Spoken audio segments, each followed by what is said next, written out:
জীবন্ত ছবি। রহস্যে মোড়া একটা পুরনো গ্রাম, নাম চিত্রপুর।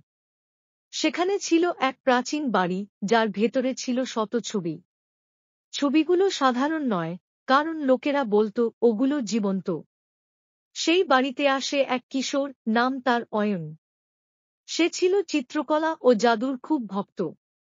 একদিন সে খুঁজে পায় একটি রহস্যময় ফ্রেম, যার ভেতরে নেই কোনো ছবি, কেবল ঝকমকানো আলো আর ঘূর্ণি। হঠাৎ করেই সে দেখতে পায় ফ্রেমের ভেতরে এক নারীর হাত। সে যেন সাহায্য চাইছে। অয়ন হাত বাড়িয়ে দেয়, আর ঠিক তখনই তার চারপাশ ঘিরে ফেলে এক বিকট হাত, যেন কোনো দানবের।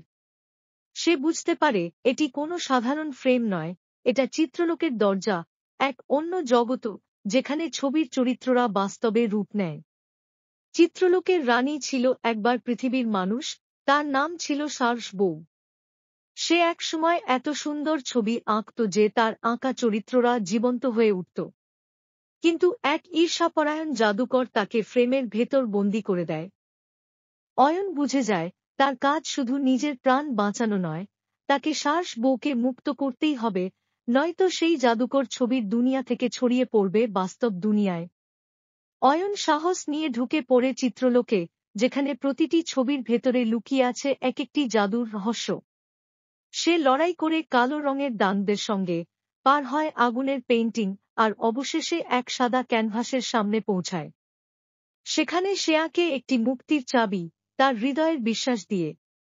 ছবিটা জীবন্ত হয়ে যায়, চাবি বের হয় ফ্রেম থেকে। আর ঠিক তখনই সার্স বউ ফ্রেম ভেঙে মুক্তি পায়।